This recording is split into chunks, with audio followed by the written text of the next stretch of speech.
अभी हम लोग पढ़ने वाले हैं इलेक्ट्रोस्टैटिक पोटेंशियल एनर्जी और इलेक्ट्रोस्टैटिक पोटेंशियल किसको बोलना चाहिए। ठीक है, अभी यहाँ पे मैंने जो बोर्ड पे लिखा है ना, तो ये आप अगर अपना टेक्स्ट बुक देखोगे तो उसके 2-3 पेजेस का कंप्रेशन ही है।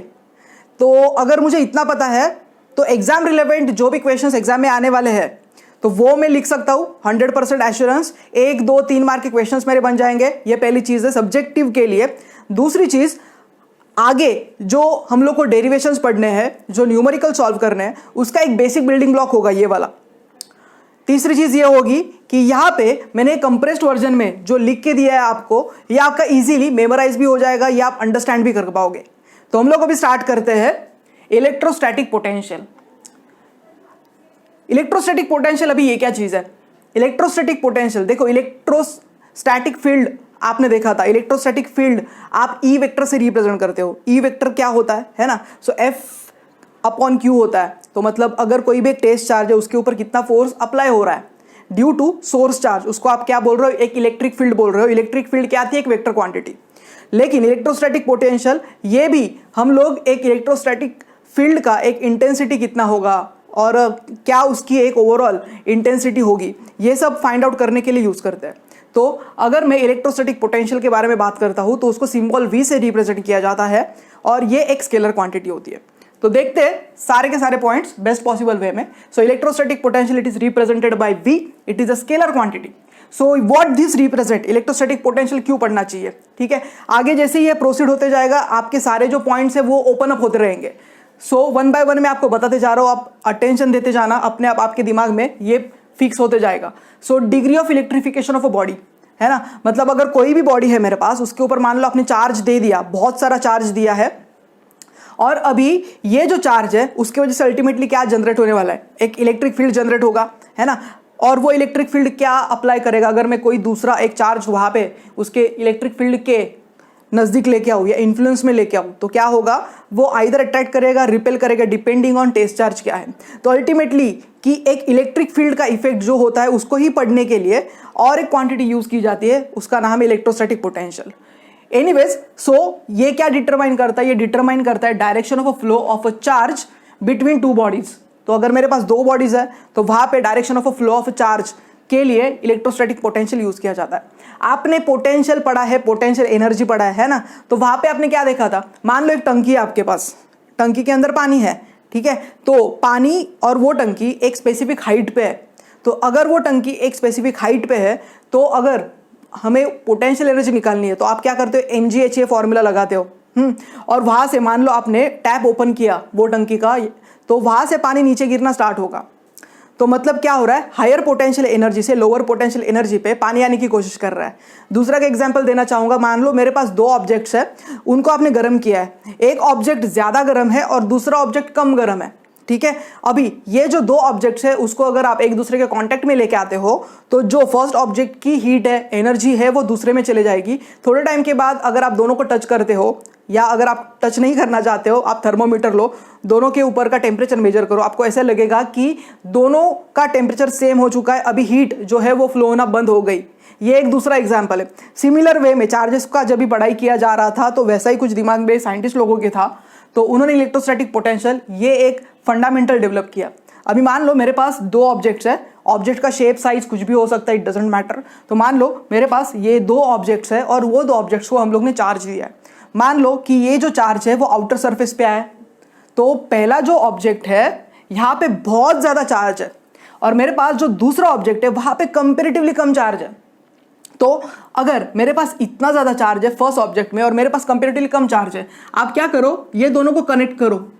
जैसे आप दोनों को कनेक्ट करते हो, कनेक्ट करने के बाद मान लो यहां से यहां तक चार्ज अगर फ्लो होते हैं तो यहाँ पे बहुत ज्यादा चार्ज है, सो हम लोग बोलेंगे ये हायर लेवल पे है और ये लोअर लेवल पे है। तो हायर से लोअर तक चार्ज का फ्लो होना स्टार्ट होगा, चार्ज का फ्लो होना स्टार्ट होगा, हो रहा है, फ्लो हो रहा है, ठीक है।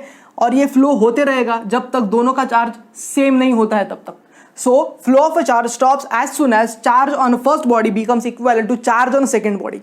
तो ये थी एक बेसिक आइडिया, इसको बोलते हैं इलेक्ट्रोस्टैटिक पोटेंशियल। अब इसका डेफिनेशन भी है, आगे जाके और पढ़ेंगे अच्छे से। ओके, तो आई होप सो 1 मार्क के लिए अगर इलेक्ट्रोस्टैटिक पोटेंशियल के ऊपर पूछा, 1 मार्क के लिए लिखो क्वेश्चन, तो फिर ये आपको आना चाहिए। जनरली ऐसा सब नहीं पूछते, लेकिन गलती से अगर आया 1 मार्क के लिए आ सकता है, तो फिर ये आपको पता होना चाहिए।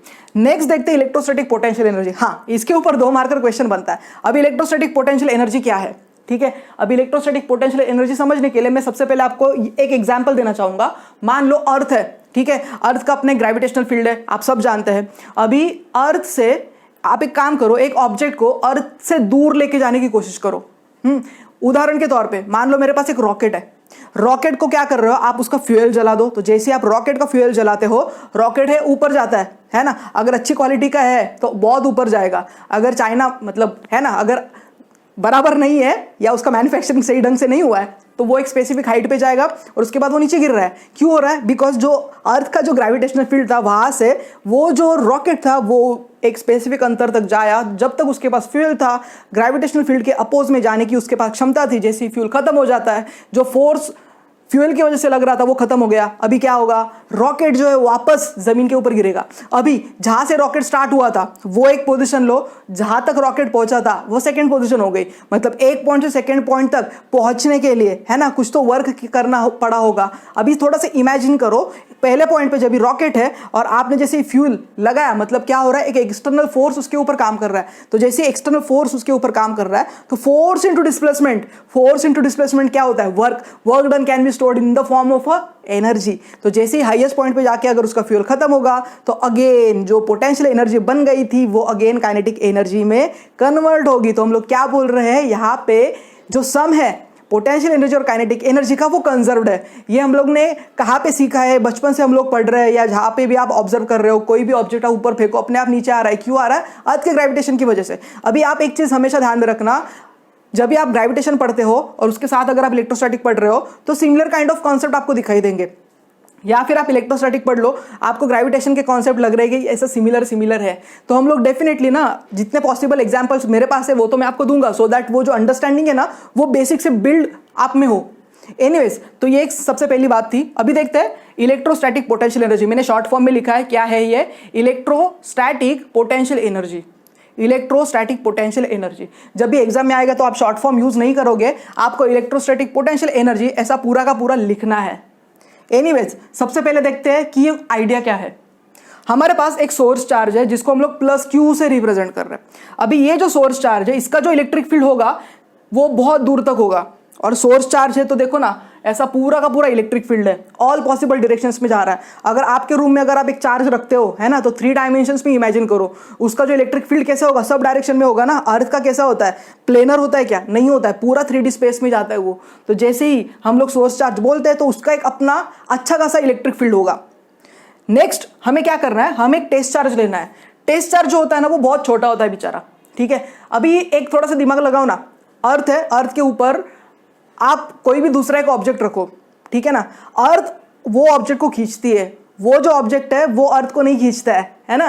तो सिमिलरली यहाँ पे भी जो टेस्ट चार्ज है ना, वो सोर्स चार्ज को हिला नहीं पाता है, उसका ओरिजिनल कॉन्फ़िगरेशन जहां पे वो है उसको वो हिला नहीं पाएगा। ये बात आपको हमेशा ध्यान में रखनी है। हमें क्या करना है, ये जो टेस्ट चार्ज है उसको एक पॉइंट से दूसरे पॉइंट पे मूव करवाना है। अभी थोड़ा सा यहाँ पे एक आइडिया देखो, मेरे पास पॉइंट ए पे एक टेस्ट चार्ज रखा हुआ है।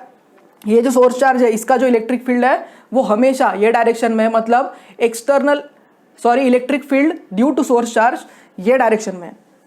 हमें क्या करना है, ये जो टेस्ट चार्ज है इसके ऊपर एक एक्सटर्नल फोर्स अप्लाई करना है, एफ एक्सटर्नल, और ये जो टेस्ट चार्ज है उसको पॉइंट ए से पॉइंट बी तक लेके आना है। तो यहां पे क्या हो रहा है, आपने एक फोर्स अप्लाई किया और यहां पे एक डिस्प्लेसमेंट हो गई, तो फोर्स इंटू डिस्प्लेसमेंट क्या होगा, वर्क डन होगा। Work done can be stored in the form of a potential energy. यहां पे इलेक्ट्रोस्टैटिक के बारे में बात हो रही है, तो आप क्या बोलोगे, इलेक्ट्रोस्टैटिक पोटेंशियल एनर्जी। और जैसे यहां से यहां तक आप ऑब्जेक्ट को पहुंचाने के बाद अगर एक्सटर्नल फोर्स आप हटा देते हो तो क्या होगा, ये जो टेस्ट चार्ज है वो अपनी जो पोटेंशियल एनर्जी है उसको अगेन काइनेटिक एनर्जी में कन्वर्ट करके यहां से अवे मूव करने की कोशिश करेगा, है या नहीं। तो ये है इलेक्ट्रोस्टैटिक पोटेंशियल एनर्जी की बेसिक आइडिया। अभी डिस्कस करते हैं एक्सप्लेनेशन पार्ट। यहां पे आपको जो भी समझाया गया है उसको एक्सप्लेन करने के लिए एग्जाम में बोलते हैं। तो मतलब अगर इलेक्ट्रोस्टैटिक पोटेंशियल एनर्जी है तो 2 मार्क के लिए क्वेश्चन आएगा।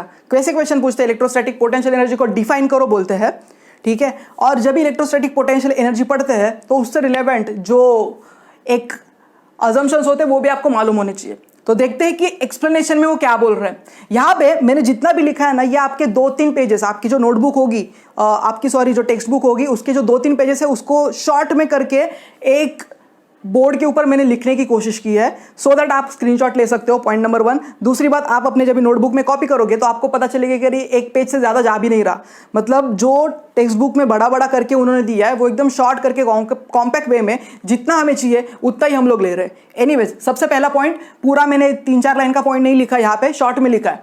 ओके, तो पॉइंट नंबर 1 में जो भी आपको डायग्राम में दिख रहा है वो आपको लिखना है। तो डायग्राम में आपको क्या क्या दिख रहा है? आपको सोर्स चार्ज दिख रहा है, आपको एक टेस्ट चार्ज दिख रहा है, ठीक है ना। तो ये जनरल मेरे पहले ऑब्जेक्ट्स हो गए, इसके ऊपर हमें बात करनी है। Okay, so let there exist a source charge which is represented by plus Q and there exist a test charge which is represented by plus Q. And यहाँ पे ये जो पूरी की पूरी सिस्टम है, ऐसा मान के चलते हैं ये हम लोग ने वैक्यूम में रखी है, या फिर आप ये एयर ले सकते हो। अभी जरूरी है क्या वैक्यूम और एयर ही चाहिए, है ना, आप दूसरा भी कुछ ले सकते हो, लेकिन यहाँ पे हम लोग वैक्यूम या फिर एयर कंसिडर कर रहे हैं। Okay, so let plus Q is a source charge and small plus Q is a test charge. Anyways, यहाँ पे कुछ अजम्पशंस है जो आपको पता होने ही चाहिए। सबसे पहला अजम्पशन, जैसे मैंने बोला था, ये जो प्लस क्यू है ना, ये हल्का फुल्का चार्ज है एज कंपेयर टू ये जो बड़ा वाला चार्ज है वो, है ना। तो प्लस क्यू का जो प्रेजेंस होगा ना, ये इसका ओरिजिनल कॉन्फिगरेशन हटा नहीं पाएगा, मतलब जहाँ पे सोर्स चार्ज है वो वहाँ पे ही रहेगा। देखो ना, कोई दूसरा ऑब्जेक्ट की वजह से अर्थ थोड़ी आपकी मूव करती है, नहीं करती है। So plus Q, small plus Q is very small and having very negligible magnitude as compared to source charge, and it do not have any effect on configuration of a plus q। configuration word का मतलब होता है ये जहां पे भी located है वहां पे ही रहेगा। पॉइंट नंबर 2, यहां पे हम लोग जो एक्सटर्नल फोर्स लगा रहे हैं टेस्ट चार्ज के ऊपर, ठीक है, ये एक्सटर्नल फोर्स, ये जो इलेक्ट्रिक फील्ड की वजह से जो फोर्स बन रहा है उसको काउंटर करने के लिए जस्ट थोड़ा सा बड़ा होगा, जस्ट थोड़ा सा बड़ा होगा, ठीक है। ये अजम्पशंस लिया जाता है, मतलब ये दोनों ऑलमोस्ट इक्वल एंड अपोजिट होते हैं। लेकिन यहां पे फिर अगर दोनों इक्वल एंड अपोजिट है तो ऑब्जेक्ट आपका एक पॉइंट से दूसरे पॉइंट पे जाना ही नहीं चाहिए।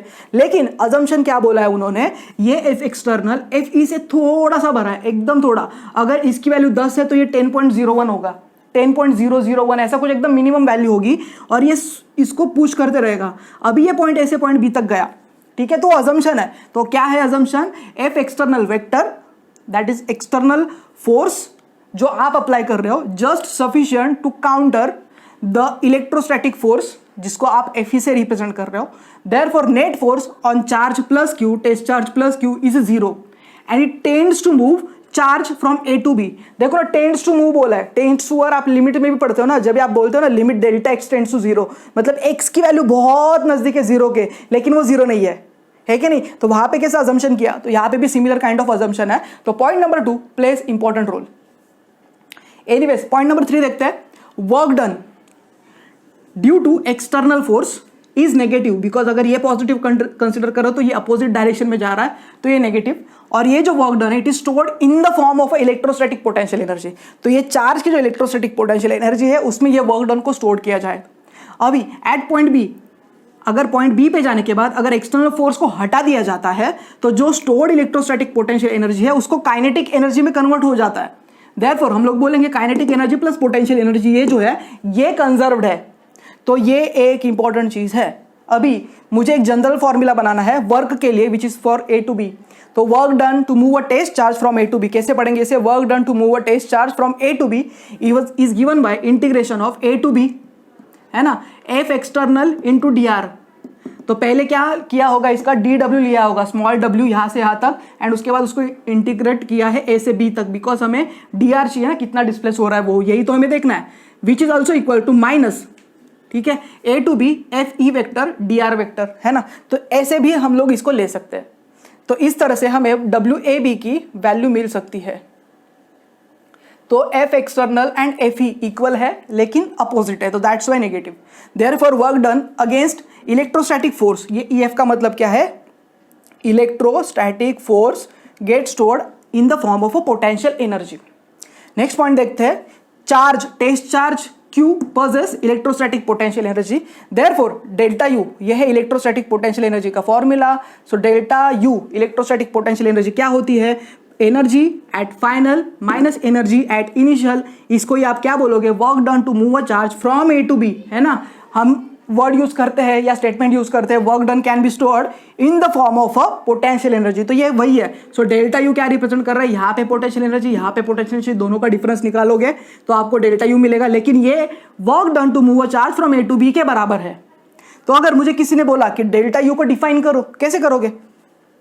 सो डेल्टा यू को अगर किसी ने मुझे डिफाइन करने बोला तो हम लोग क्या बोल सकते हैं, electrostatic potential energy between B and A, तो फाइनल और initial electrostatic potential energy between A and B and A is minimum work done required by external force in moving without acceleration. तो यहां पे एक्सेलरेशन नहीं है, without acceleration, ये एक important word है, without acceleration plus Q from A to B. तो A to B तक हमें मूव करना है, थोड़ा सा बड़ा होना चाहिए आपका एफ एक्सटर्नल, और वहां पे एक्सेलरेशन आपका नहीं होना चाहिए। नोट देखो यहां पे, जो आपका इलेक्ट्रोस्टैटिक पोटेंशियल एनर्जी है ये पाथ के ऊपर डिपेंड नहीं करता। मतलब अगर मुझे ए से बी जाना है तो आप ऐसे भी जा सकते हो, ऐसे भी जा सकते हो, स्ट्रेट लाइन में भी जा सकते हो, तो वो पाथ के ऊपर डिपेंड नहीं करता है, वो initial and final position of a charge के ऊपर डिपेंड करता है। एनीवेज, और एक डेफिनेशन देखते हैं।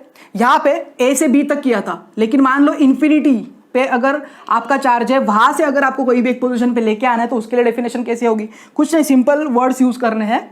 तो ये एक और एक तरीका है डेफिनेशन लिखने का। So electrostatic potential energy of test charge plus Q at a point in electrostatic field due to any charge configuration, due to any charge configuration क्यों बोला है, बिकॉज यहाँ पे तो एक चार्ज है लेकिन नंबर ऑफ चार्जेस हो सकते हैं, तो अगर बहुत सारे चार्जेस है तो उसके लिए any charge configuration as work done by external force which is equal and opposite to the electrostatic force in bringing a test charge plus q from infinity to that point without acceleration, है ना। तो मतलब same चीज को use किया है, सिर्फ यहाँ पे एक जो सिंगल चार्ज था उसको क्या रिप्लेस किया है मल्टीपल चार्जेस के साथ, और यहाँ पे ऑब्जेक्ट जो है, सॉरी आपका जो चार्ज है वो इन्फिनिटी पे है, इन्फिनिटी से आप वो पॉइंट फाइनल पॉइंट पे आप लेके आ रहे हो विदाउट एक्सेलरेशन। एनीवेज, तो अभी हमने क्या पढ़ा, अभी हम लोग ने एक्सप्लेनेशन देखा इलेक्ट्रोस्टैटिक पोटेंशियल एनर्जी का क्या था। तो प्लस क्यू को सोर्स चार्ज बोलेंगे, प्लस क्यू स्मॉल को टेस्ट चार्ज बोलेंगे। अजम्पशंस देखिए, दो अजम्पशंस है, क्यू स्मॉल होना चाहिए, इफेक्ट नहीं करता कॉन्फिगरेशन पे, एफ एक्सटर्नल जो इलेक्ट्रोस्टैटिक फोर्स है उसके जस्ट बराबर होना चाहिए, सो दैट एक्सेलरेशन जीरो होगा। एफ एक्सटर्नल की वैल्यू नेगेटिव होती है, इलेक्ट्रोस्टैटिक पोटेंशियल एनर्जी के टर्म्स में स्टोर किया जाता है। ये पॉइंट पे आने के बाद अगर आपने फोर्स को हटा दिया तो काइनेटिक एनर्जी बनेगी, so sum kinetic energy potential energy conserve रहती है। W A B is A to B external D R vector which is equal to minus A to B F E D R vector, तो ये दोनों equal and opposite है। Q जो है electrostatic potential energy poses करता है, तो delta U is U B minus U A which is equal to W A B. उसके बाद डेफिनेशन देखा हम लोग ने ए से बी तक के लिए, यहाँ पे हम लोग क्या देख रहे हैं, पाथ के ऊपर डिपेंड नहीं करता है, इनिशियल और फाइनल पोजीशन पे डिपेंड करता है। और ये एक जनरल फॉर्मूला देखा, अगर सिस्टम ऑफ चार्जेस है यहाँ पे और चार्ज अगर आपका इन्फिनिटी पे है तो वहां से अगर आपको लेके आना है तो फिर आप कैसे करोगे। तो ये था जो कॉलम सेकेंड है उसका एक्सप्लेनेशन। अभी डिस्कस करते हैं इलेक्ट्रोस्टैटिक पोटेंशियल, ये क्या चीज है। इलेक्ट्रोस्टैटिक पोटेंशियल ये क्या है, ओके, इसको V से रिप्रेजेंट करते हैं, ये स्केलर क्वांटिटी होती है। इसका पहले डेफिनेशन देखते हैं, सिमिलर टाइप का है, थोड़ा सा डिफरेंस है। सबसे पहले देखते हैं डेफिनेशन क्या है इसका। अभी ये सेपरेटली क्यों एक्सप्लेन किया गया है, बिकॉज इलेक्ट्रोस्टैटिक पोटेंशियल एनर्जी ये जो पढ़ा है वो 2 मार्क के लिए पूछते हैं। इलेक्ट्रोस्टैटिक पोटेंशियल ये जो चीज है ना, ये भी 1 या 2 नंबर के लिए पूछते हैं एग्जाम में। एंड दूसरी चीज, आगे जाके हमें जो न्यूमेरिकल सॉल्व करने हैं, कॉम्पिटिटिव के लिए फिजिक्स जो पढ़ना है उसके लिए ये एक इंपॉर्टेंट एस्पेक्ट है। तो देखते हैं सबसे पहले डेफिनेशन में क्या बोल रहा है। Electrostatic potential difference between 2 points B and A. तो यहां पे देखो, electrostatic potential difference between 2 points B and A in electrostatic force in electrostatic field as a amount of work done in carrying a unit test charge plus Q without acceleration from A to B against electrostatic force of a field along any path between 2 points। तो यहां पे कौन सा नया word add हुआ है, along any path। तो हमेशा ध्यान में रखो, जब भी एग्जामिनर आपका पेपर चेक करता है ना, तो इतना तो सबने लिखा हुआ होता है कि फाइनल पॉइंट से इनिशियल पॉइंट पे आया है, लेकिन along any path ये वर्ड नहीं होता। तो अगर ये वर्ड नहीं है तो आधा मार्क को कट कर लेता है, अगर 1 मार्क की डेफिनेशन है तो। समझ रहे हो, मतलब मार्क्स किधर लूज होते हैं। ये किसके लूज होते हैं पता है क्या, जिनको 100 में से 100 मिले हैं, और अभी 100 में से 100 मिलने के बाद या जिनका पेपर 80 के ऊपर है, 85 के ऊपर है, आउट ऑफ 100 के बारे में बात हो रही है, ठीक है, या फिर 70 मार्क का है तो जिसका 60 के ऊपर है, तो वहाँ पे जब भी मॉडरेटर के पास पेपर जाते हैं तो उनका काम होता है कि पेपर को एनालाइज करना, माइनर एरर्स जो है उसको हटाना और मार्क्स रिड्यूस करना। तो एक होता है ना कि 100 में से 100 कम लोगों को क्यों मिलते हैं, तो ऐसे ही 99 बहुत लोगों को होता है, 98 भी बहुत लोगों को होता है आउट ऑफ 100, तो ये 1 मार्क इधर जाता है, ऐसे फालतू के एरर्स आप करते हो। एनीवेज, तो मेरा काम है बताना, तो देखते हैं। So along any path between 2 points, तो यहाँ पे हम लोग देखते हैं मेरे पास एक पॉइंट से दूसरे पॉइंट पे हम लोग टेस्ट चार्ज को लेके जा रहा है, सो प्लस क्यू, तो ए से बी तक प्लस क्यू को लेके जाने के 1000 पॉसिबल वेज हो सकते हैं, कैसे भी लेके जाओ, ऐसे लेके जाओ, ऐसे लेके जाओ, ऐसे लेके जाओ, ऐसे लेके जाओ, ऐसे लेके जाओ, जैसे भी आपको चाहिए आप लेके जा सकते हो। तो यहाँ पे U B minus U A, that is electrostatic potential energy at point B minus electrostatic potential energy at point A to carry a test charge, so divide by Q किया है, ठीक है, मतलब क्यू को ही कैरी कर रहे हो आप, which is equals to work done to move a test charge from A to B. देखो ना कैसे पढ़ोगे, work done to move a test charge from A to B which is equals to V B minus V A, so final potential minus initial potential which is equals to delta V, मतलब change in a potential. तो मतलब देखो यहाँ पे हमने एक formula बनाया है और ये न्यूमेरिकल्स के लिए बहुत काम की चीज है।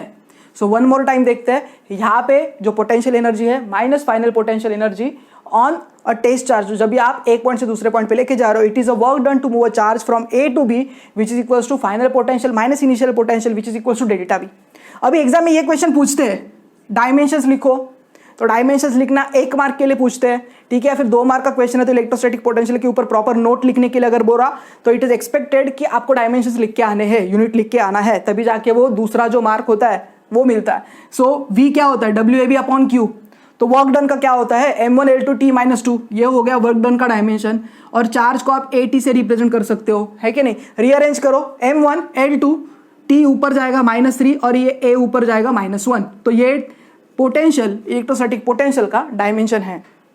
इसके यूनिट्स क्या है, तो ऐसा यूनिट है वोल्ट, लेकिन 1 वोल्ट ये वर्क की जगह पे जूल लिख सकते हो अपॉन कूलम, है ना, तो 1 जूल अपॉन 1 कूलम या joule upon coulomb which is also equal to work done को कैसे लिख सकते हो, फोर्स इंटू डिस्प्लेसमेंट, है ना, सो फोर्स इंटू डिस्प्लेसमेंट क्या आएगा, न्यूटन मीटर, और अपन ये चार्ज है C⁻⁻1, तो क्यू की जगह पे 8, बहुत कुछ अलग अलग लिख सकते हो, 2-3 मैंने बताया।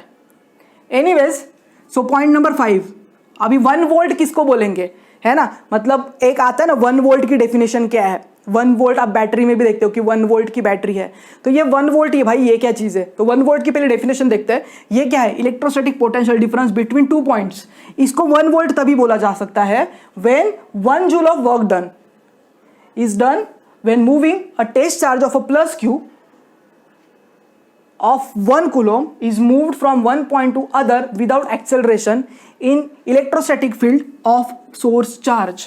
तो वन मोर टाइम, यहां से यहां तक अगर मुझे चार्ज को लेके जाना है, और ये 1 वोल्ट कब बोलते हैं, जब यहां से यहां तक चार्ज लेके जाने के लिए जो वर्क है वो 1 जूल का होना चाहिए, ठीक है, और यहाँ पे एक्सटर्नल एक इलेक्ट्रिक फील्ड के अगेंस्ट आपको काम करना है, और ए से बी तक जाने का जो पाथ होगा वो कौन सा पाथ होगा वो मैटर नहीं करेगा, और यहाँ पे जो टेस्ट चार्ज कंसीडर कर रहे हो अगर वो 1 कूलम का है तो एनीवेज। लेकिन अभी आप बोलोगे कूलम ये तो बहुत बड़ा यूनिट होता है, तो फिर कैसे, ये अजम्पशन है, इसके लिए आप कुछ नहीं कर सकते, है ना, coulomb itself is a huge unit.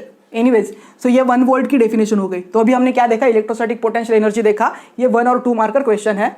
Anyways, next देखते हैं, इलेक्ट्रोस्टैटिक फोर्सेस आर कंजर्वेटिव, ये 1 मार्क के लिए पूछा गया है, और यहाँ पे बच्चों को पता ही नहीं होता कि पूछा क्या है, लिखना क्या है। तो कंजर्वेटिव फोर्सेस कब होते हैं, जब भी वो पाथ के ऊपर डिपेंड नहीं करते, है ना, तो उनको बोलते हैं कंजर्वेटिव। तो यहाँ पे देखते हैं हम लोग, मेरे पास मान लो एक चार्ज है प्लस क्यू या फिर क्यू नॉट बोलो, जो भी आपको नाम देना आप दे सकते हो, ए से बी तक आप मूव कर रहे हो एंड वापस बी से ए तक वो चार्ज को लेके गए, तो ए से बी तक जाने के लिए एल ये आपका पाथ था और बी से आने का पाथ था एल डैश। सो पहला देखते हैं, work done to move a charge A to B is equal to V B minus V A, final potential minus initial potential, and work done to move a charge from B to A, है ना, ए से B लेके गए फिर B से ए लेके जा रहे हो, और चार्ज कौन सा है, क्यू नॉट, या क्यू लिखा तो भी चलेगा, so V A minus V B.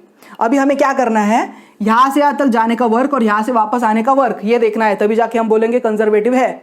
So W A B upon Q naught, दोनों का ऐड करो, plus W B A upon Q naught which is equivalent to work done to move a charge from A to B and again B to A, upon Q naught. So ये V B minus V A plus V A minus V B. तो यहाँ पे देखो V A cut हो जाएगा, we B cut हो जाएगा, तो अल्टीमेटली आंसर आएगा आपका 0। So there is a no work done, और ये साइक्लिक काइंड ऑफ है ना। Therefore electrostatic forces are conservative. और इसके लिए हम लोग एक फॉर्मूला बना सकते हैं, close surface E vector dot DL vector, इसकी वैल्यू किसके बराबर है, 0 के बराबर है। तो अभी हमने क्या पढ़ा, electrostatic forces are conservative. Overall हम लोग ने क्या पढ़ा, ओवरऑल हम लोग ने इलेक्ट्रोस्टैटिक पोटेंशियल देखा, इलेक्ट्रोस्टैटिक पोटेंशियल एनर्जी क्या है वो देखा, डेफिनेशंस देखे, उसके बाद एंड में जाके इलेक्ट्रोस्टैटिक पोटेंशियल क्या होता है उसके बारे में पढ़ा, और finally electrostatic forces are conservative, इसके बारे में हम लोग ने। Let us discuss electrostatic potential due to a point charge. ये डेरिवेशन एग्जाम में 2-3 मार्क्स के लिए बहुत बार पूछा गया है। अभी देखते हैं कि ये है क्या, ठीक है ना। पहले रफ वर्क समझ लो, डेरिवेशन तो हमें देखना ही है, पहले मैं क्या बता रहा हूँ वो सुनो, उससे ही आपको आइडिया आएगी। ये जो बड़ा सा दिख रहा है ना, वो याद नहीं करना पड़ेगा, अपने आप को खुद के लैंग्वेज में लिख पाओगे। सबसे पहले देखो मुझे क्या बोला है, इलेक्ट्रोस्टैटिक पोटेंशियल फाइंड करना है। एक सोर्स चार्ज है मेरे पास और मेरे पास एक टेस्ट चार्ज है। तो देखो मेरे पास अगर सोर्स चार्ज है तो ये सोर्स चार्ज क्या करेगा, अपना इलेक्ट्रिक फील्ड बनाएगा। तो सोर्स चार्ज जब इलेक्ट्रिक फील्ड बनाता है तो किधर बनाता है, और पॉसिबल डायरेक्शन, सब जगह पे ये होगा, दिख रहा है आपको, सब जगह पे होगा, समझ रहे हो। और अगर एक रूम में या फिर एक 3D स्पेस में अगर आप सोर्स चार्ज कंसीडर करते हो तो उसका इलेक्ट्रिक फील्ड सब जगह पे होगा। इमेजिन करो ना, जहाँ पे आप बैठे हो चारों जगह से आपके वॉल से, या फिर आप बाहर खड़े हो घर के, वहाँ पे आपने कैसा एक चार्ज रखा तो इलेक्ट्रिक फील्ड कैसे होगा। जैसे ही ग्रेविटेशनल फील्ड होता है ना, वैसे ही सब डायरेक्शन में इलेक्ट्रिक फील्ड होता है। तो यहाँ पे अगर हम लोग पॉजिटिव चार्ज कंसिडर कर रहे हैं, ठीक है, तो ये पॉजिटिव चार्ज है तो उसके सर्फेस से इलेक्ट्रिक फील्ड स्टार्ट होता है और वो अप टू इन्फिनिटी जाता है। इलेक्ट्रिक फील्ड लाइंस के प्रॉपर्टीज हम लोग ने ऑलरेडी पढ़े, तो उसके बारे में अभी बात नहीं करेंगे। तो ये किधर तक जाएगा, अप टू इन्फिनिटी तक जाएगा। हमें क्या करना है, यहाँ पे जो चार्ज है उसका जो इलेक्ट्रिक फील्ड का इन्फ्लुएंस है, तो हमें एक टेस्ट चार्ज कंसीडर करना है जो यूनिट पॉजिटिव होगा। तो ये टेस्ट चार्ज आपने ये इलेक्ट्रिक फील्ड लाइन से ना कौन से भी इलेक्ट्रिक फील्ड लाइन आप कंसीडर कर सकते हो, जो भी आपको चाहिए। तो मान लो यहाँ पे मैंने ये वाली एक इलेक्ट्रिक फील्ड लाइन कंसिडर की, ठीक है, या फिर ये कंसिडर करो, कोई भी कंसिडर करो, जो भी आपको चाहिए। और ये जो इलेक्ट्रिक फील्ड लाइन है, ये अभी मान के चलते हैं ये जो चार्ज आपने रखा है वो एग्जैक्टली अभी इन्फिनिटी पे है, ठीक है। और इन्फिनिटी से अभी हमें क्या करना है, कोई तो एक पॉइंट है, let this is a point P, और ये जो पॉइंट पी है ये सिचुएट होता है at a distance r from the source. और हमें ये टेस्ट चार्ज जो है +1 कूलम का, उसको धक्का मारते मारते मारते मारते मारते पॉइंट पी तक लेके आना है। ये आइडिया आप समझ लो। तो सबसे पहले इन्फिनिटी से इसे एक पॉइंट तक लेके आते हैं, let this is a point A. अब ये इन्फिनिटी से जब आप लेके आते हो तो रूल्स आपके सारे सेम होने चाहिए। इलेक्ट्रिक फील्ड जो है वो इलेक्ट्रिक फील्ड एफ ई से आप रिप्रेजेंट कर रहे हो, और जो एक्सटर्नल फोर्स आप लगा रहे हो वो एफ एक्सटर्नल है। ये इक्वल एंड अपोजिट डायरेक्शन में एक्ट करेंगे। एफ एक्सटर्नल की वैल्यू स्लाइटली ग्रेटर देन होगी एफ इलेक्ट्रिक फील्ड से, ठीक है। और यहाँ पे एक्सेलरेशन नहीं होना चाहिए, और धीरे आप इसको मूव करते लेके आओगे, पॉइंट ए तक आप लेके आए उसे। अभी हमें क्या करना है, पॉइंट ए से और थोड़ा पॉइंट बी तक लेके आओ। तो पॉइंट बी तक लेके आए, और ये इनफाइनेटिसिमली स्मॉल डिस्प्लेसमेंट है, तो इसको आपने रिप्रेजेंट किया dx से, ठीक है। तो अभी हम क्या कर सकते हैं, यहां से यहां तक कुछ डिस्टेंस कंसीडर कर सकते हैं, और अल्टीमेटली हमें क्या करना है, इसको पॉइंट ए से अगेन पॉइंट पी तक आके खत्म करवाना है। तो ये है हमारी आइडिया। अभी हम लोग देखते हैं कि ये पूरी जो प्रोसीजर है इसको किस तरह से करना है। अभी यहाँ पे देखो, ये जो पॉइंट ए है तभी उसका कुछ पोटेंशियल होगा, पॉइंट बी पे उसका कुछ पोटेंशियल होगा, है ना, और उसके बाद पॉइंट पी पे कुछ पोटेंशियल होगा। अल्टीमेटली हमें क्या निकालना है, पोटेंशियल डिफरेंस निकालना है। तो यहाँ पे देखो, जब भी मुझे पोटेंशियल डिफरेंस निकालना होता है, ये रफ वर्क मैं यहाँ पे कर रहा हूँ, पोटेंशियल डिफरेंस निकालना होता है, मतलब मुझे क्या निकालना है, work done to move a charge from A to B, है ना। और ये चार्ज कौन सा यूज कर रहे हो, +q, और ये 1 कूलम इसकी वैल्यू है। तो हमें क्या निकालना है, हमें यही निकालना है वैल्यू, और ये वैल्यू किसके बराबर होती है हमें ये देखना है अल्टीमेटली, ठीक है। तो ए से बी निकाल रहा है, मतलब अगर ये जनरल फॉर्मूला ए से बी है तो हमें क्या करना है, फाइनल वैल्यू इनिशियल वैल्यू, इसके बीच में वर्क डन निकालना है। एनीवेज, तो ये एक आइडिया हो गई। अभी ये जो अभी मैंने एक्सप्लेन किया है शॉर्ट में, उसको देखते कि बड़ा करके कैसे लिखना है, क्योंकि हम लोग यहाँ पे डिस्क्रिप्टिव वे में देख रहे हैं, फिजिक्स को पढ़ रहे हैं, सब्जेक्टिव आपका बेस्ट पॉसिबल करवा के मैं आपको दे रहा हूँ। तो अल्टीमेटली जो भी मैंने बोर्ड पे लिखा है, आप ऐसे ही खाली लेक्चर में नहीं बैठोगे, आपको एक नोटबुक लेके बैठना है। जो भी बोर्ड पे लिखा है एक बार आप लिख दोगे, आपके वो नोट्स बन जाएंगे। अल्टीमेटली वापस दिमाग आपको लगाना नहीं पड़ेगा, एक ही बार खत्म हो गया मेरा। मतलब देख लो ना, आप 1 घंटे का लेक्चर बैठ रहे हो, आपने सुन लिया, 1 घंटा आपने नोट्स निकाल लिया, 2 घंटे में खत्म हो गया। तो मतलब टोटल सपोज 3 लेक्चर्स या 4 लेक्चर्स मैंने अपलोड किए, 8 घंटे में पूरा का पूरा इलेक्ट्रोस्टैटिक आपका रेडी हो गया। ठीक है, मतलब अगर हम लोग पार्ट 1 कर रहे हैं, पार्ट 2 कंसिडर कर रहे हैं, बड़ा है ना वो, तो 8 घंटे में एक चैप्टर हो गया, नेक्स्ट 8 घंटे में 2 चैप्टर हुआ, तो क्लासरूम में जितना मैं बच्चों को पढ़ाता हूँ इक्विवेलेंट उतना ही मैं आपको पढ़ा रहा हूँ। तो देख लो आप, मतलब सेम चीज है, ये बच्चों को आता है और बिकॉज ऑफ दिस बच्चों को 100 में से 100 बहुत सारे बच्चों को मिला, 99, 98, 95 प्लस तो बहुत सारे बच्चे हैं, तो आपको भी मिलने वाला है। मार्क माय वर्ड्स, ये आप लेक्चर सुनना स्टार्ट करो और जब भी आपकी बोर्ड्स की एग्जाम होगी आप खुद आके मुझे बोलोगे कि यस सर आपने सही बोला था।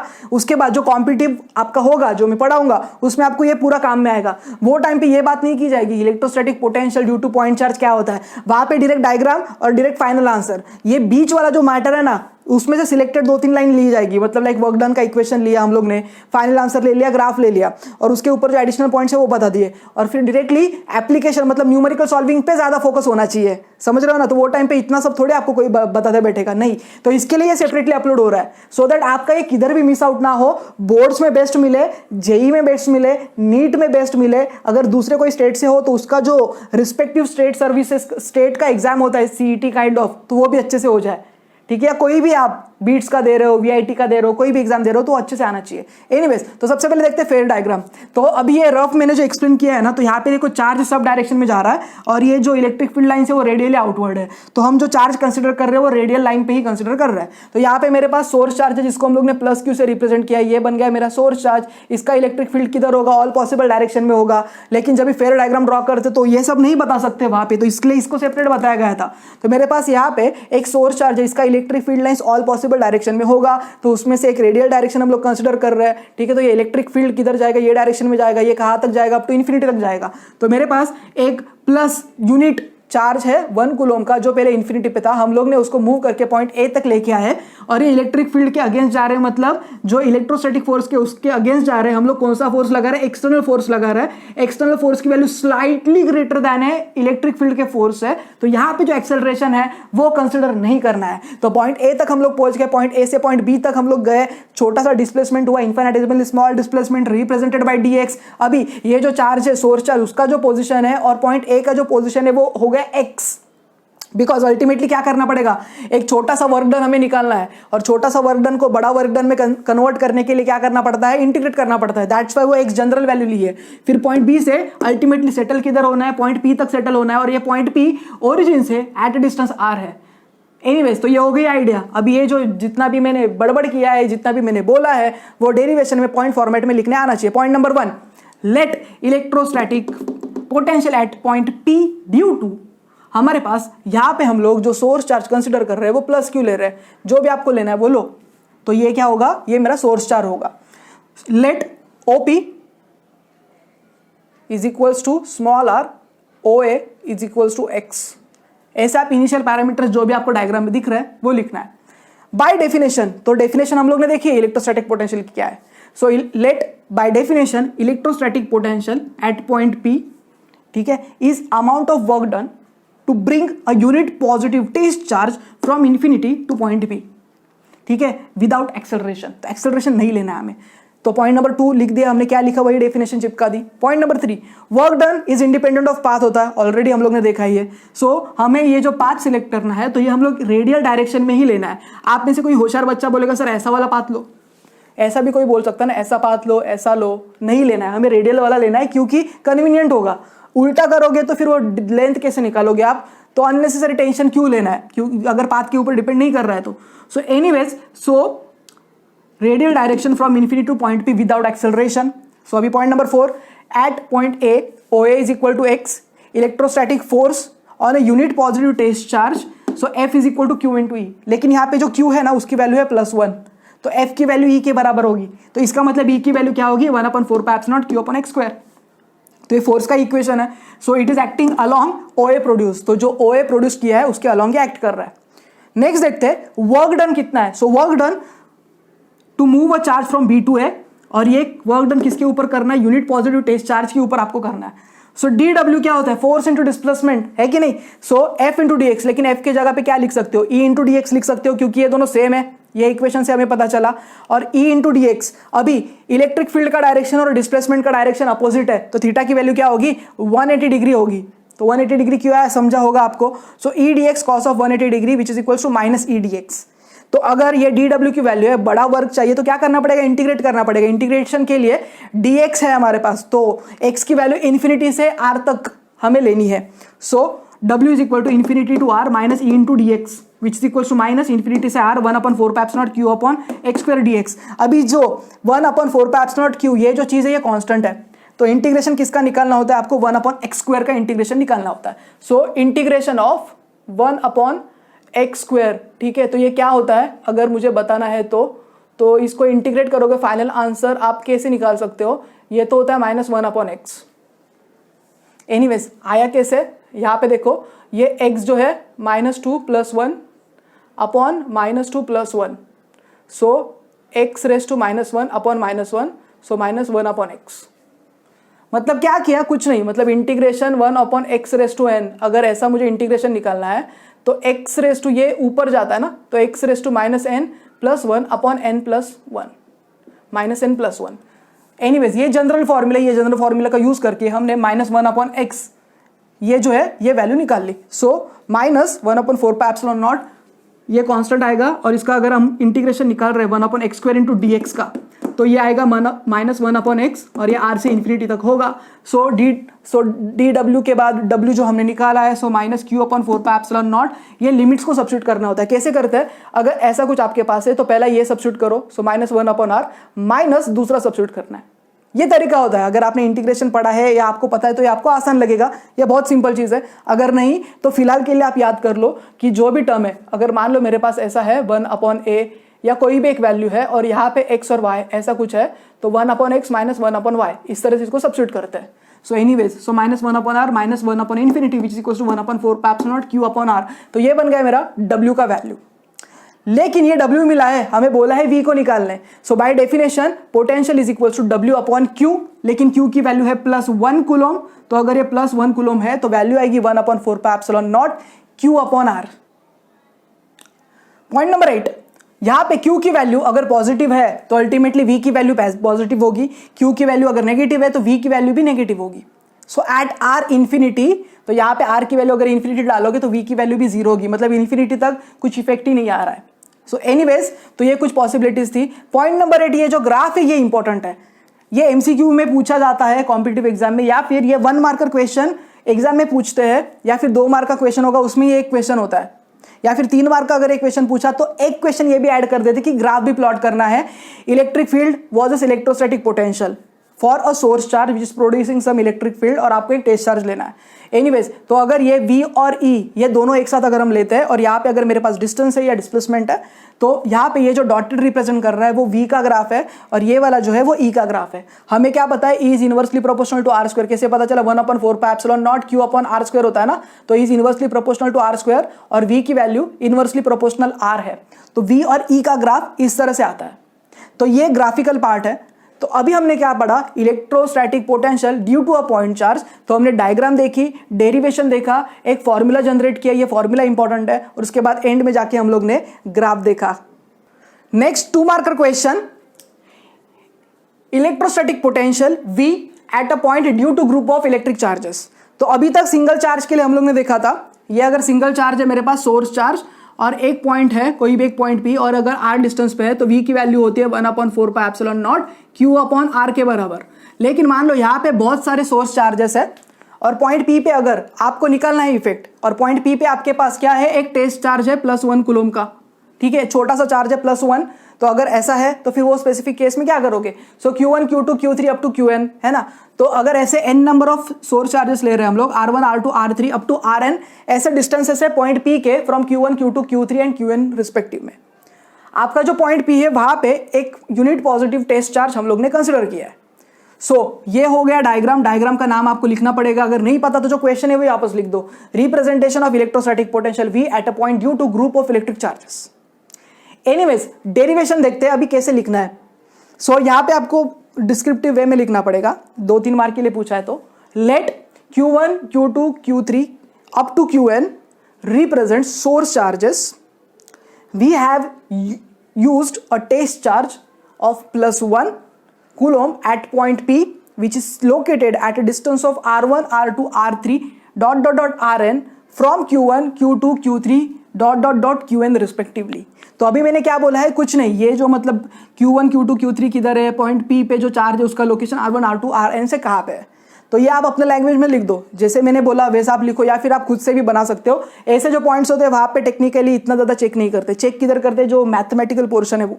Anyways, so electrostatic potential at point P due to charge plus Q is equals to 1/4 pi epsilon naught Q1 upon R1। Similarly नीचे क्या आएगा, electrostatic potential at point P due to plus Q2 1/4 pi epsilon naught Q upon R2, तो ये Q2 होगा। Similarly third के लिए ये लिखना है आपको, ये मेन लाइन बना रहा हो, आप नहीं बनाओगे।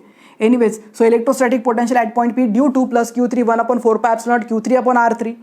Electrostatic potential at point P due to Qn 1/4 pi epsilon naught Qn upon Rn।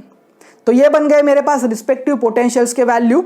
सो मेरे पास अगर आप V1 बोलते हो, ये V2 बोलते हो, ये V3 बोलते हो, अप टू ये आपके पास Vn है, तो सुपरपोजिशन प्रिंसिपल आपके पास है। So by using principle of superposition V को क्या कर सकते हो, ऐड किया जा सकता है V1 plus V2 plus V3 plus ये क्या होता है, प्लस के बाद dot dot dot dot dot dot dot Vn, so which is equals to 1/4 pi epsilon naught. Directly लिखा है मैंने, ब्रैकेट के अंदर कॉमन आएगा ना, ये Q1 upon R1 plus Q2 upon R2 plus Q3 upon R3 plus dot dot dot dot Qn upon Rn। तो ये बन गया मेरा एक जनरल इक्वेशन। लेकिन यहाँ पे मेरे पास 1 2 3 अप टू n है, तो समेशन का सिंबल यूज किया जा सकता है। So V is equal to 1/4 pi epsilon naught summation i की वैल्यू 1 से n तक जाएगी। सो Qi अपॉन R है, तो ये बन गया मेरा इक्वेशन। सो यहाँ पे i की जगह पे 1 2 3 डालते जाओ, आपको ये वापस सीरीज मिल जाएगी। एनीवेज, तो ये बन गया मेरा इलेक्ट्रोस्टैटिक पोटेंशियल का फॉर्मूला। लेकिन आंसर खत्म नहीं हुआ, यहाँ पे ब्रैकेट में आपको लिखना है this represents equation, required equation of electrostatic potential at a point P due to group of electric charges. अभी देखते हैं नेक्स्ट डेरिवेशन। यहाँ पे हमें क्या सिचुएशन दी है, हमें इलेक्ट्रिक डायपोल दिया है। तो सर्टनली डायपोल के दो पोल्स होते हैं, एक होता है माइनस Q, दूसरा होता है plus Q, separated by some distance. दोनों के बीच में जो डिस्टेंस है वो अगर हम लोग 2a लेते हैं, तो हमें बोला गया है कोई भी एक रैंडम पॉइंट कंसीडर करो, मान लो ये मेरे पास डायपोल है, और कोई भी एक पॉइंट कंसीडर करो P, और ये पॉइंट पे अगर आपने एक यूनिट पॉजिटिव टेस्ट चार्ज रखा है, तो ये पॉइंट P के यहाँ पे जो पोटेंशियल डिफरेंस की वैल्यू होगी वो कितनी होगी। ठीक है, ये सिचुएशन है। अब ये सिचुएशन के लिए हम लोग को क्या करना पड़ेगा, सबसे पहले देखो हमें माइनस Q प्लस Q ये यूज करके, ठीक है, ऊपर वाला डायग्राम मत देखो, पहले एक रफ डायग्राम देख लो जो मैं बताना चाहूंगा, ये तो बाद में देखते हैं। पहले एक रफ विजुअलाइजेशन पता होना चाहिए कि कर क्या रहे भाई साहब।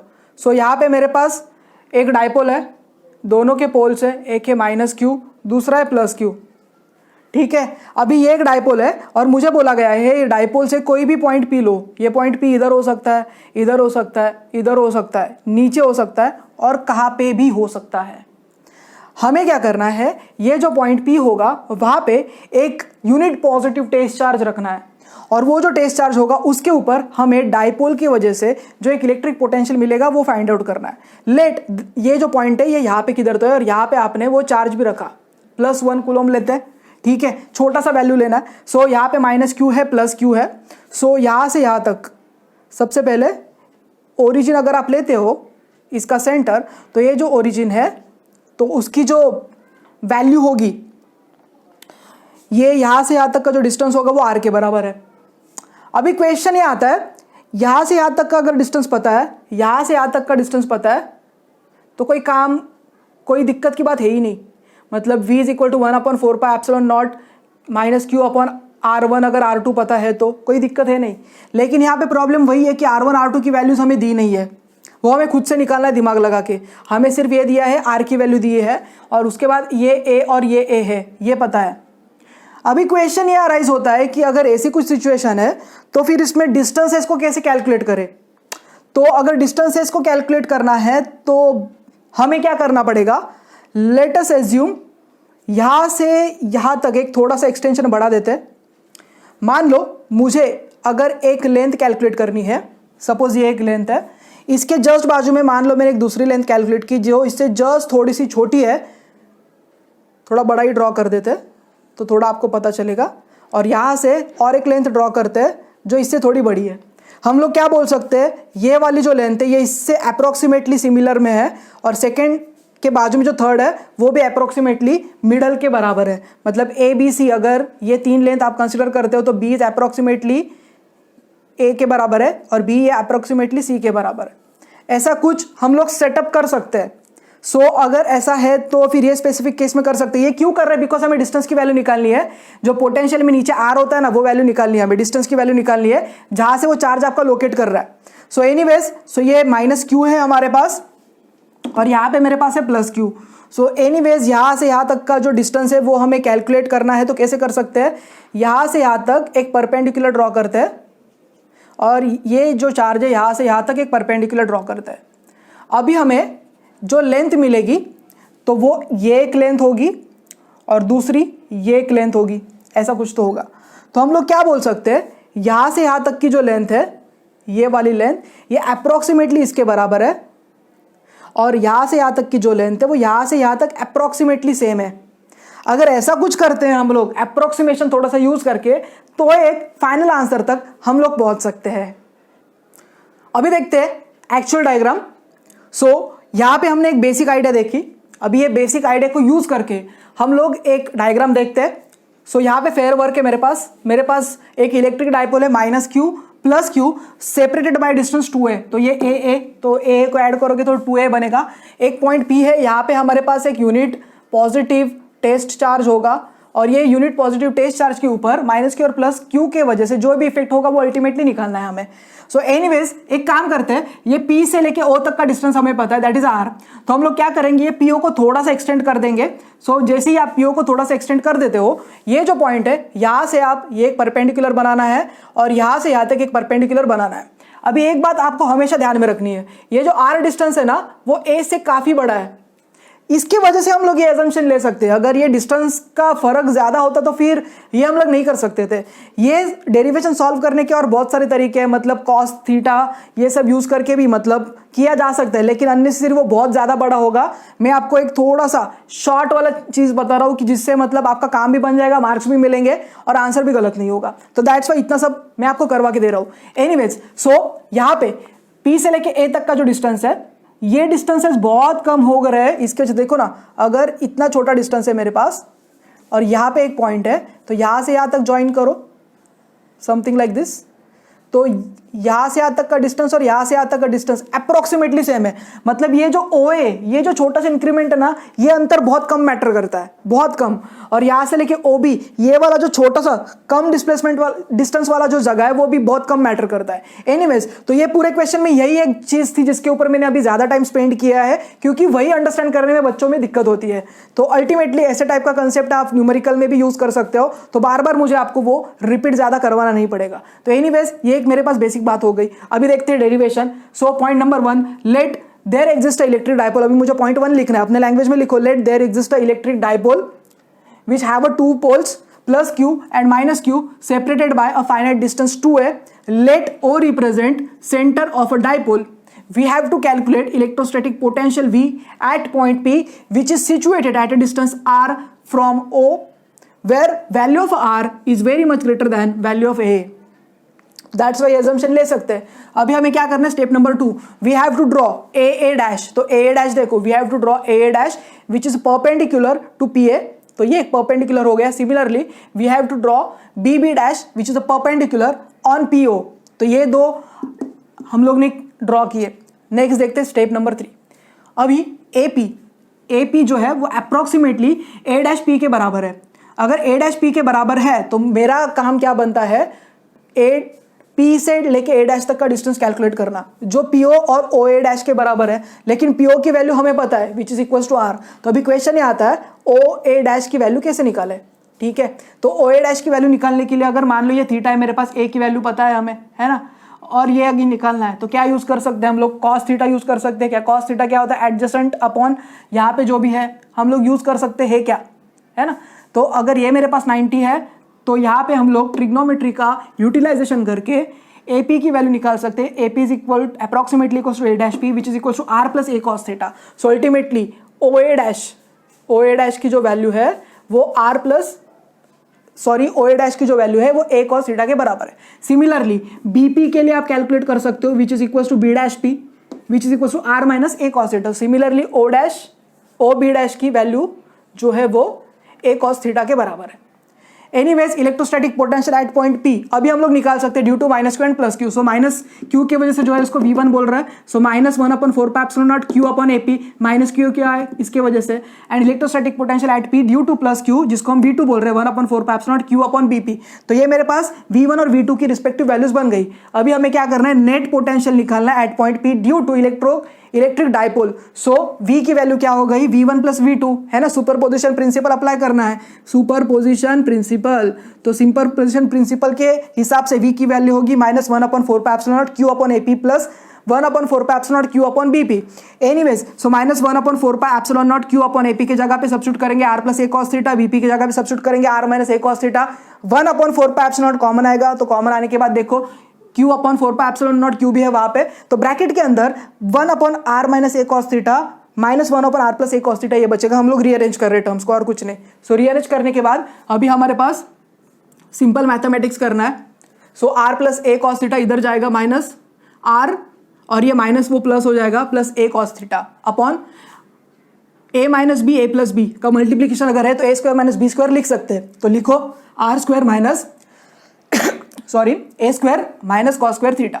तो ये बन गया मेरा एक इक्वेशन। अभी यहाँ पे देखो r की जो वैल्यू है वो a से बहुत ज्यादा बड़ी है, तो अल्टीमेटली छोटा वैल्यू का अगर आप स्क्वायर करते हो तो वो नेग्लिजिबल आता है। तो r square minus a square cos square theta की वैल्यू अप्रोक्सीमेटली r स्क्वायर के बराबर होगी। देयरफॉर हम लोग बोल सकते हैं r is very very greater than a, है कि नहीं। सो v की वैल्यू क्या बनेगी, Q upon 4 pi epsilon not, यहाँ पे 2 times a cos theta upon r square ऐसा बनेगा। सो हमारे पास p की वैल्यू है, p क्या होता है, q इंटू 2 है ना, तो सब्स्टिट्यूट करो वहां पे। सो v की वैल्यू होगी 1/4 pi epsilon not p cos theta upon r square, और ये एक इंपॉर्टेंट डेरिवेशन है। तो आंसर खत्म हो गया कि नहीं हुआ, ब्रैकेट में लिखना पड़ेगा required equation of electrostatic potential at point P due to electric dipole.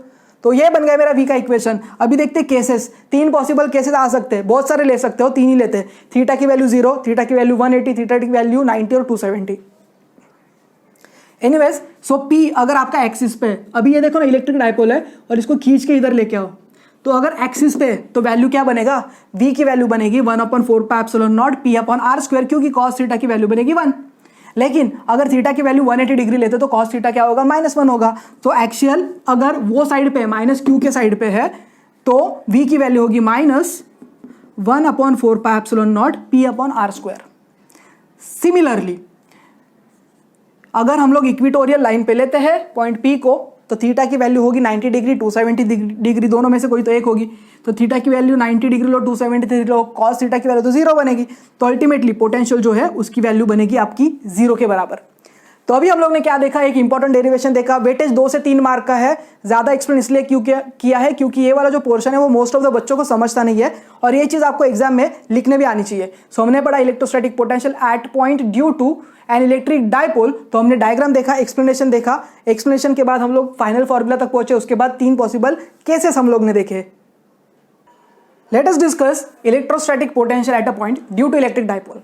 So here it is another method to get the value of electrostatic potential. Earlier we have seen one method, so it is the previous method is quite simple than this method. The reason is being the mathematics.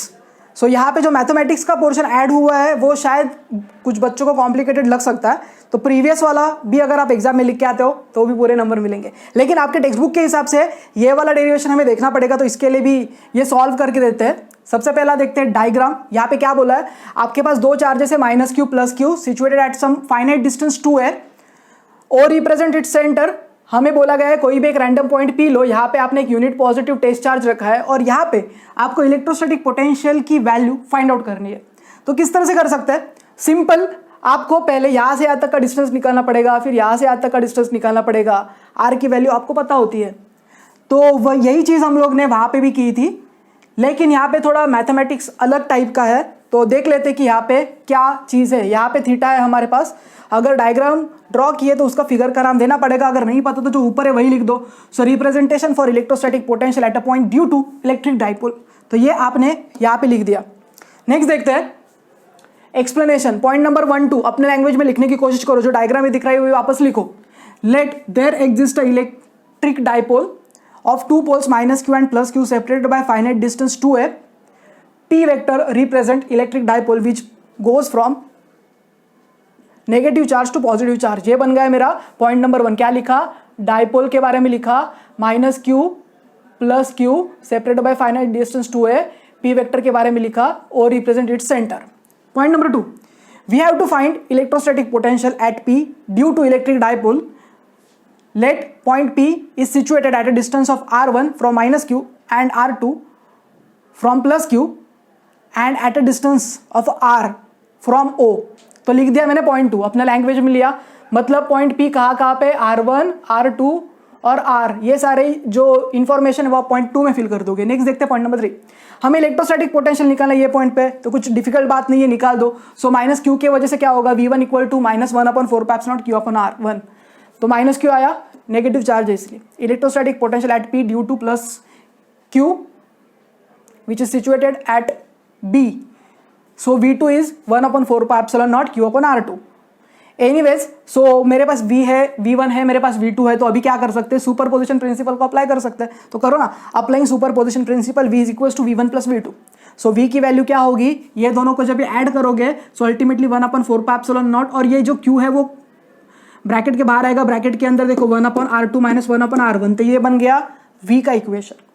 अभी देखते हैं geometry use करके, अभी हमें वो जो r1 r2 है ना वो कैलकुलेट करना है, और इसलिए हमारा दिमाग खराब होगा। तो यहाँ पे देखते हैं हमें क्या चाहिए, 1/r2 चाहिए, 1/r1 चाहिए, तो ये निकालना है। तो ज्योमेट्री यूज करते हैं, अगर ऐसे टाइप का अगर आपके पास ट्रायंगल है तो वो स्पेसिफिक केस में आप वैल्यूज निकाल सकते हो। तो सबसे पहले देखते हैं r1 की वैल्यू अगर आपको निकालनी है तो r1² + a², यहाँ पे जो है वो r1² की वैल्यू निकालनी है, तो r² + a² + 2ar cos theta, तो ये है r की वैल्यू। मतलब इस तरह से वो एक रिजल्टेंट वेक्टर निकालते हो ना आप वेक्टर्स में, वैसे ये निकाला गया है। सिमिलरली r2 की वैल्यू कैसे लेते हो, r² + a² प्लस यहाँ पे अगर आप एंगल देखते हो तो वो 180 - थीटा आपको लेना है। सो r² + a² + 2ar cos 180 - theta.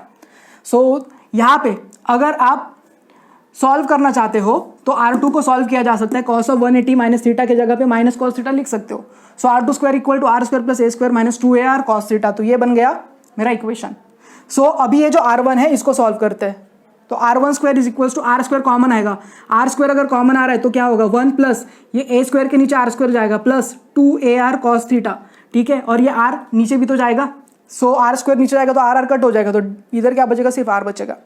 लेकिन यहाँ पे अगर आप देखते हो तो यहाँ पे जो r है ना उसकी वैल्यू a के वैल्यू से बहुत बड़ी है, तो अगर ऐसा है तो ये a²/r² है ना, इसको आप हटा सकते हो। तो a²/r² अगर आप हटा रहे हो तो r1 की वैल्यू क्या बचेगी, r, ये स्क्वायर हम लोग काट रहे हैं तो r1 निकल रहे हैं, तो r² तो स्क्वायर रूट और 1 + 2a/r cos theta raise to half, मतलब ये स्क्वायर रूट लग गया ना ये साइड पे। इतना तो मैच आता है भाई आपको, अगर नहीं आता है तो पढ़ के आओ। सो 1/r1 रीअरेंज किया है तो उल्टा करो, 1/r1 1/r, और ये नीचे जाएगा ना टर्म, तो नीचे जाके वापस अगर ऊपर आएगा तो रेज़ टू हाफ होगा। So 1/r 1 + 2a/r cos theta raise to -half, तो ये बन गया मेरा इक्वेशन। अभी ये बाइनोमियल टर्म्स के इसमें है तो बाइनोमियल इक्वेशंस यूज करेंगे। बाइनोमियल इक्वेशन क्या होता है, suppose 1 + x raise to -a ऐसा कुछ तो है, तो इसको सॉल्व कैसे करते हैं, 1 - a × x, और आगे ये सीरीज चलते जाती है, लेकिन ये जो आगे के टर्म्स होते हैं ना उनकी वैल्यू बहुत कम होती है, तो उसको नेग्लेक्ट करना है, तो हम लोग को ये बाइनोमियल एक्सपांशन यूज करना है ये स्पेसिफिक केस में। तो ये एक्स्ट्रा वर्क है, इसको साइड में रखो। सो एनीवेज, सो 1/r1 1/r, और ये चीज़ के लिए हमें बाइनोमियल एक्सपांशन यूज करना था। सो 1/r1 = 1/r 1 माइनस, तो माइनस क्यों आया देखो ना, ये -हाफ है, सो 1 - हाफ 2a/r cos थीटा, तो 2 कट हो जाएगा, है ना, तो 2 कट हो जाएगा आपका। आगे के जो टर्म्स है वो नेग्लिजिबल है तो उसको हटा दो। सो = 1/r 1 - a/r cos थीटा, तो ये बन गया मेरा 1/r1 का वैल्यू। सिमिलरली r2 को निकाल सकते हैं, क्या निकाल सकते हैं, क्यों करना है ये सब, बिकॉज ये r1 r2 की वैल्यू चाहिए और बाद में उसको पुट करना है। सो 1/r2 = 1/r1, यहाँ पे प्लस क्यों आया, बिकॉज सेकेंड इक्वेशन अगर आप देखते हो, सेकेंड इक्वेशन देखो यहाँ पे ऑलरेडी माइनस है, तो इसको सॉल्व करोगे तो यहाँ पे प्लस की जगह पे माइनस आता था और इसके लिए वो -हाफ आएगा, सो माइनस प्लस आएगा। ओके, सो 1 + 2a/2r cos थीटा, और आगे के जो टर्म्स है वो नेग्लेक्ट कर रहे हैं बिकॉज उसकी वैल्यू कम होगी. सो 1/r 1 + a/r cos थीटा. तो ये दो इक्वेशंस मिल गए. अभी ये दो इक्वेशंस को आप कहाँ पे सब्स्टिट्यूट करोगे? Let this is my equation A. So put about to values in equation A. सो क्या बचेगा? v = q/4πε0. 1/r कॉमन आएगा, ब्रैकेट के अंदर आएगा 1 + a/r cos थीटा माइनस और प्लस -1 + a/r cos थीटा. देखो ना, ब्रैकेट सब्स्टिट्यूट करो, अल्टीमेटली आपको यही मिलने वाला है. सो q/4πε0r रीअरेंज करो, 1 1 कट हो जाएगा. सो 2a/r cos थीटा, तो ये बन गया. सो q × 2a cos θ/4πε0r. सो q × 2a की जगह पे क्या लिख सकते हो? p लिख सकते हो क्या? यस, लिख सकते हैं. सो v की वैल्यू क्या होगी? p cos θ/4πε0r². अभी यहाँ पे ये जो p cos थीटा है ना, इसको p vector dot R cap से भी रिप्रेजेंट किया जा सकता है, और p vector dot R cap को ही p cos थीटा यहाँ पे हम लोग बोल रहे हैं. एनीवेज, सो v की वैल्यू होगी p vector dot R cap upon 4πε0 into r². तो यहाँ पे ये मुझे मिल गया इलेक्ट्रोस्टैटिक पोटेंशियल का equation at point p due to electric dipole. अभी ये जो पॉइंट P है, इसको अगर आप एक्सिस पे रखते हो -q के जगह पे या फिर +q के जगह पे, तो स्पेसिफिक केस में थीटा की वैल्यू आपकी 0 होगी या फिर पाई होगी. तो P अराउंड एक्सियल अगर आपको निकालना है तो ये दो वैल्यूज डालो, आपको अल्टीमेट आंसर मिलेगा +-1/4πε0 p/r², क्योंकि cos ऑफ 0 cos ऑफ पाई की वैल्यू 1 और -1 होती है रिस्पेक्टिवली. सिमिलरली अगर आपको इक्विटोरियल पे निकालना है, इक्विटोरियल, तो थीटा की वैल्यू 90 डिग्री डालो. मतलब देखो, ये अगर इक्विटोरियल पे 90 डिग्री, तो पीछे भी तो हो सकता है, तो इधर 90 है तो उधर क्या होगा? 270 डिग्री होगा. सो थीटा की वैल्यू 90 डिग्री डालो या फिर 270 डिग्री डालो, तो अल्टीमेटली p की वैल्यू आपको मिलेगी 0, because cos of 90 cos of 180 क्या होता है? 0. तो अभी हमने क्या देखा? अभी हमने एक इंपॉर्टेंट इक्वेशन देखा, electric potential at a point due to electric dipole.